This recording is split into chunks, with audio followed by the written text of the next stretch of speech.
اور اللہ کا شکر بھی ادا کر رہا ہو۔ ان نوا ان الفسقۃ یشتغلون بالفسق، تو اگر اس کا ارادہ یہ ہو کہ فاسق لوگ فسق میں مشغول ہیں اور میں اللہ کے ذکر میں مشغول ہوں، تو یہ افضل اور بہتر ہے۔ وَإِن سَبَّحَ فِي السُّوقِ نَاوِيًا أَنَّ النَّاسَ يَشْتَغِلُونَ بِأُمُورِ الدُّنْيَا وَأَنَا أُسَبِّحُ اللَّهَ تَعَالَى فِي هَذَا الْوَضْعِ، اور اگر وہ بازار میں تسبیح پڑھے اس نیت سے، یہ ارادہ کرتے ہوئے کہ لوگ امور دنیا میں مشغول ہیں اور میں اس مقام پر بھی اللہ کا ذکر کر رہا ہوں، اللہ کی تسبیح پڑھ رہا ہوں، تو یہ افضل اور بہتر ہے اس بات سے کہ وہ بازار کے علاوہ میں تنہا تسبیح پڑھے، بازار کے علاوہ میں تنہا تسبیح پڑھے، اس لیے کہ اس موقع پر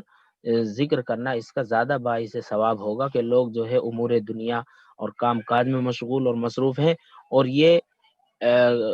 اس موقع پر ہوتے ہوئے بھی، یعنی بازار میں جو کہ لوگوں کے کام کاج کی جگہ ہے، اس موقع پر ہوتے ہوئے بھی اللہ کا ذکر اور اللہ کی تسبیح پڑھ رہا ہے، تسبیح کر رہا ہے، تو یہ افضل اور بہتر ہے تنہا ذکر کرنے کے مقابلے میں بازار کے علاوہ۔ اور اگر اس کا مقصد یہ ہو کہ لوگوں کو بھی مجھے دیکھ کر کے عبرت حاصل ہو اور وہ بھی اللہ کے ذکر میں مشغول ہو جائیں، تو اس پر اور زیادہ اس کو اجر و ثواب دیا جائے گا۔ وہ ان سبح علی وجہ الاعتباری یؤجر علی ذلک، اگر اس نے تسبیح کی اس مقصد سے کہ لوگ بھی عبرت حاصل کریں، یعنی عبرت کی حیثیت سے اس نے تسبیح پڑھی ہے، تو اس پر اس کو اور زیادہ اجر دیا جائے گا۔ وَإِن سَبَّحَ عَلَىٰ أَنَّ الْفَاسِقَ يَعْمَلُ الْفِسْقَ كَانَ آثِمًا، اور اگر تسبیح پڑھے اس بات پر کہ فاسق فسق کا عمل انجام دے رہا ہے، فسق کر رہا ہے، تو گناہگار ہوگا۔ تو اگر یہاں پر یہ نیت کر لی کہ تسبیح اس لیے پڑھ رہا ہے کہ فاسق عمل فسق کر رہا ہے، فسق کا عمل انجام دے رہا ہے، اور مثلا کسی نے گالی دی اور ایک دم سے کہا واہ کیا خوب، سبحان اللہ کیا خوب گالی دی ہے، یا الحمدللہ کیا خوب فسق کر رہا ہے، تو پھر اس صورت میں یہ گناہ گار ہوگا۔ اور اگر نعوذ باللہ تحقیر اور استخفاف مقصود ہے تو پھر کافر ہی ہو جائے گا۔ استخفاف دین کی کسی بھی بات کا، چاہے وہ چھوٹی ہی کیوں نہ ہو، یہ انسان کو کفر تک پہنچا دیتی ہے۔ ثم قال ان سجد للسلطان فإن كان قصده التحية والتعظيم دون الصلاة لا يكفر، پھر ایک جزیہ اور بیان کیا کہ اگر سلطان کو سجدہ کیا، بادشاہ کو سجدہ کیا، تو اگر اس کا مقصد تعظیم و تکریم ہے،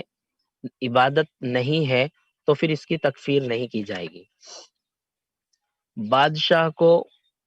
یا غیر اللہ کو، اللہ کے علاوہ کسی کو بھی سجدہ عبادت کرنا، اس کو معبود جان کر اور اس کی عبادت اور بندگی کو مقصود بنا کر کے اس کو سجدہ کرنا، یہ تو بے اتفاق علماء کفر ہے۔ علماء کا اتفاق ہے کہ ایسا شخص کافر ہو جائے گا اگر سجدہ عبادت کی نیت سے غیر اللہ کو سجدہ کیا ہے، بادشاہ کو سجدہ کیا ہے۔ لیکن اگر اس کا مقصد تعظیم و تکریم ہے، سجدہ عبادت نہیں ہے بلکہ سجدہ تعظیمی ہے، تو پھر اس صورت میں بعض فقہا کہتے ہیں کہ ہاں اس صورت میں بھی تکفیر کی جائے گی، لیکن جو اصح قول ہے وہ یہ ہے کہ اس صورت میں تکفیر نہیں کی جائے گی، بلکہ یہ کام اس کے لیے حرام اور ناجائز ہوگا، لیکن موجب کفر نہیں بلکہ موجب فسق ہوگا، موجب کفر نہیں موجب فسق ہوگا، یہی اصح قول ہے۔ سجدہ تعظیمی اگر کیا ہے اور سجدہ تعظیمی کے ارادے سے اس نے سجدہ کیا ہے تو اس صورت میں اس کی تکفیر نہیں کی جائے گی۔ اس کی اصل مصنف نے جو بیان کی ہے وہ یہ ہے کہ ملائکہ کو اللہ تعالیٰ نے حکم دیا تھا کہ حضرت آدم علیہ السلام کے سامنے سجدہ کریں، یا یوسف علیہ السلام کے بھائیوں کو یوسف علیہ السلام کے سامنے سجدہ کرا دیا تھا، تو اللہ کا ملائکہ کو حکم دینا آدم علیہ السلام کے لیے سجدہ کرنے کا، یا یوسف علیہ السلام کے بھائیوں کا یوسف علیہ السلام کو سجدہ کرنا، یہ انہوں نے جو ہے اس کی اصل اور اس کی دلیل بیان کی ہے کہ سجدہ تعظیمی اگر سلطان کو اور بادشاہ کو کیا ہے تو اس کی تکفیر نہیں کی جائے گی، اور وجہ یہ ہے کہ دیکھو آدم علیہ السلام کو بھی اللہ تعالیٰ نے حکم دیا تھا کہ فرشتے حضرت آدم علیہ السلام کو سجدہ کریں، ایسے ہی یوسف علیہ السلام کے بھائیوں نے یوسف علیہ السلام کو سجدہ کیا تھا۔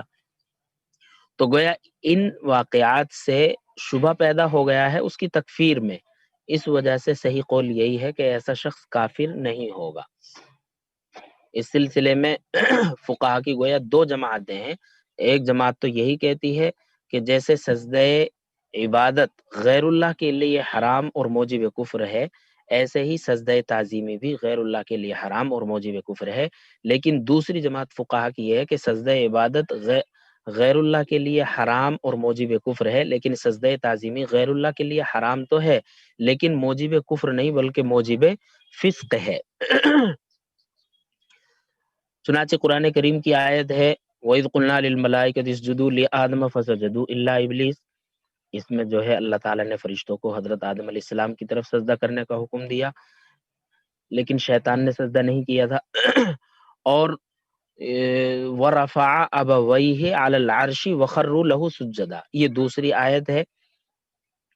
کہ انہوں نے اپنے ماں باپ کو جو ہے اوپر بٹھایا اور سب جو ہے سجدے میں جھک گئے۔ تو اس میں یوسف علیہ السلام کے بھائیوں کو سجدہ کرنے کا ذکر ہے۔ تو بعض حضرات یہ کہتے ہیں کہ امم سابقہ میں سجدہ عبادت یہ تو جائز نہیں تھا لیکن سجدہ تعظیمی جائز تھا۔ ان دونوں آیات کی تفاسیر میں اگرچہ ایک قول تو یہ بھی ہے کہ سجدہ جو کیا گیا تھا وہ دراصل اللہ تعالیٰ ہی کو کیا گیا تھا، لیکن اظہار احترام و تعظیم کے لیے آدم علیہ السلام کی طرف رخ کرنے کو کہا یا یوسف علیہ السلام کی طرف رخ کرنے کو کہا گیا۔ تو اصل سجدہ اللہ ہی کو تھا لیکن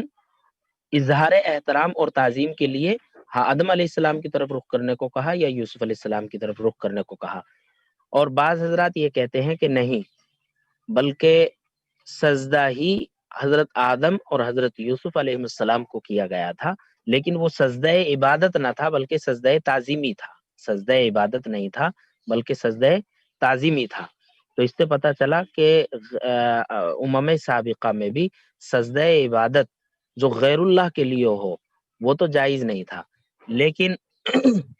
سجدہ تعظیمی یہ امم سابقہ میں اور سابقہ شریعتوں میں جائز تھا۔ رہا امت محمدیہ صلی اللہ علیہ وسلم میں سجدہ تعظیمی کا حکم، تو امت محمدیہ میں سجدہ تعظیمی بھی حرام اور ناجائز ہے۔ اس لیے کہ سجدہ جو ہے یہ عبادت کی خاص علامت قرار دیا گیا ہے، اور اب سجدہ تعظیمی بھی امت محمدیہ میں جائز نہیں ہے بلکہ حرام ہے۔ اس کی دلیل ایک تو قرآن کریم کی آیت ہے لا تسجدوا للشمس ولا للقمر۔ اسی طرح حضرت معاذ رضی اللہ تعالیٰ کے بارے میں ایک حدیث میں ہے کہ وہ جب شام گئے اور شام سے واپس آئے تو شام میں انہوں نے دیکھا کہ نصارہ جو ہے اپنے بزرگوں کو سجدہ کرتے ہیں، اپنے بزرگوں کو سجدہ کرتے ہیں۔ تو جب شام سے واپس آئے ہیں تو اللہ کے نبی صلی اللہ علیہ وسلم کے سامنے سجدہ کرنے لگے۔ آپ صلی اللہ علیہ وسلم نے منع فرمایا اور یہ کہا کہ اگر میں کسی کو اللہ کے علاوہ کسی کے لیے سجدہ کرنا جائز سمجھتا تو عورت کو حکم دیتا کہ وہ اپنے شوہر کو سجدہ کرے۔ ایک دلیل تو یہ ہے۔ ایک اور حدیث ہے کہ ایک مرتبہ حضرت سلمان فارسی رضی اللہ تعالیٰ عنہ نے آپ صلی اللہ علیہ وسلم کو سجدہ کرنا چاہا تو آپ صلی اللہ علیہ وسلم نے فرمایا لا تسجد لی یا سلمان واسجد للحی الذی لا یموت۔ تو اس وضاحت سے پتہ چلتا ہے کہ امم سابقہ میں تو سجدہ تعظیمی جائز تھا لیکن امت محمدیہ صلی اللہ علیہ وسلم میں سجدہ تعظیمی بھی ناجائز اور حرام ہے۔ لیکن دو جماعتیں ہیں، آپ کو بتا دیا گیا۔ ایک جماعت کی رائے تو یہ ہے کہ جیسے سجدہ عبادت غیر اللہ کے لیے حرام اور موجب کفر، ایسے ہی سجدہ تعظیمی بھی حرام اور موجب کفر ہے۔ لیکن فقہا کی دوسری جماعت یہ ہے، وہ کہتے ہیں کہ سجدہ عبادت تو غیر اللہ کے لیے حرام اور موجب کفر ہے، لیکن سجدہ تعظیمی حرام تو ہے لیکن موجب کفر نہیں بلکہ موجب فسق ہے۔ یہ یاد رکھنا، اور مصنف نے یہاں پر اسی کو اختیار فرمایا ہے، یعنی دوسرے فقہا کی جو رائے ہے اسی کو مصنف نے یہاں پر اختیار فرمایا۔ وَلَوْ أُكْرِهَ عَلَى السُّجُودِ لِلْمَلِكِ بِالْقَتْلِ، اور اگر کسی کو مجبور کیا گیا سجدہ کرنے پر بادشاہ کے لیے قتل کے ذریعے، بادشاہ کے جو معاونین ہیں انہوں نے جو ہے کسی آدمی کو بادشاہ کے سجدہ کرنے پر مجبور کیا کہ یا تو ہم تجھے قتل کر دیں گے، نہ تو بادشاہ کو سجدہ کر۔ تو اگر انہوں نے سجدہ عبادت کرنے کو کہا ہے، سجدہ عبادت پر اس کو مجبور کیا ہے، تو پھر اس صورت میں مصنف نے جو بیان فرمایا ہے وہ یہ ہے کہ صبر افضل ہے، یعنی قتل پر صبر کر لے لیکن سجدہ عبادت بادشاہ کو نہ کرے۔ اور یہ اس شخص کی طرح ہے جس کو کفر پر مجبور کیا جائے کہ اگر کوئی کلمہ کفر پر مجبور کرے تو اس صورت میں کلمہ کفر نہ کہے چاہے اس کی جان چلی جائے۔ وَإِنْ كَانَ لِلتَّحِيَّةِ، لیکن اگر انہوں نے سجدہ تعظیمی کا حکم دیا ہے تو پھر اس صورت میں سجدہ کر لینا افضل ہے اور جان بچا لینا اس کے لیے ضروری ہوگا۔ یہ تو مصنف نے بیان فرمایا ہے۔ لیکن سجدہ عبادت ہو یا سجدہ تعظیمی ہو، دونوں کی کیفیت بظاہر ایک سی ہوتی ہے، اور فرق جو ہوتا ہے وہ نیت سے ہوتا ہے جو کہ مخفی چیز ہے، امر مخفی ہے، لہذا اور نیت بھی اسی شخص کی معتبر ہوگی، یعنی سجدہ کرنے والے کی ہی معتبر ہوگی۔ چنانچہ اگر سجدہ عبادت پر بھی کسی کو مجبور کیا جائے، سجدہ عبادت پر بھی کسی کو مجبور کیا جائے کہ سجدہ عبادت کر، اور یہ شخص جو ہے سجدہ یہ سجدہ کرے لیکن نیت کرے کہ میں اللہ کو سجدہ کر رہا ہوں، سجدہ عبادت پر مجبور کیا گیا لیکن سجدہ کرتے وقت اس نے کیا نیت کی کہ میں اللہ کو سجدہ کر رہا ہوں، اور اس نیت سے اگر اس نے سجدہ کر لیا ہے تو اس کے لیے گنجائش ہے اور اپنی جان بچا لینا اس کے لیے ضروری ہوگا۔ یعنی سجدہ عبادت پر اگر کسی کو مجبور کیا جائے اور وہ دل میں اس نیت سے سجدہ کرے کہ میں اللہ کو سجدہ کر رہا ہوں تو اس کی بھی گنجائش ہے، اس صورت میں گویا اس کی جان بھی بچ جائے گی اور غیر اللہ کے لیے سجدہ عبادت بھی نہ ہوگا، اس لیے کہ اس کی نیت تو غیر اللہ کو سجدہ عبادت کی تھی ہی نہیں۔ ہاں تعظیم اس کی ضرور ہو جائے گی، اس کی تعظیم ضرور ہو جائے گی، لیکن اس کے باوجود بھی اگر کوئی صبر کر لے یعنی قتل پر صبر کر لے تو پھر اس صورت میں بھی اسے عقاب نہیں ہوگا اور اسے جو ہے گناہ نہیں ہوگا، اور مصنف کا مقصد بھی یہاں پر یہی ہے، فالافضل الصبر سے یہی مقصد مراد ہے کہ اگر اس صورت میں بھی جو ہے صبر کر لیتا ہے تو اس صورت میں اسے گناہ نہیں ہوگا۔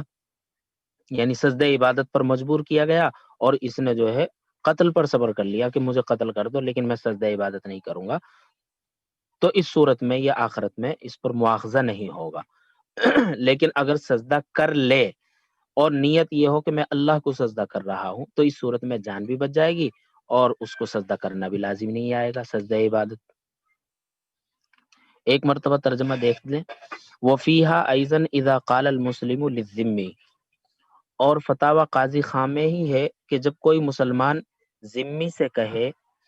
اللہ تعالیٰ تجھے تادیر باقی رکھے، تو فقہا فرماتے ہیں کہ اگر اس نے اپنے دل سے یہ نیت کی ہے کہ اللہ اسے تادیر باقی رکھے، شاید کہ وہ مسلمان ہو جائے یا ذلیل اور خوار ہو کر جزیہ ادا کرے، تو اس میں کوئی حرج نہیں، اس لیے کہ یہ اس کے لیے اسلام کی دعا ہے یا مسلمانوں کے فائدے کے لیے دعا ہے۔ لیکن اگر مقصد یہ ہو کہ تیرے تادیر باقی رہنے سے زمین پر کفر بھی تادیر باقی رہے گا تو پھر اس صورت میں گناہ گار ہو جائے گا، اس کی اجازت نہیں ہوگی۔ پھر فرمایا کہ ایک شخص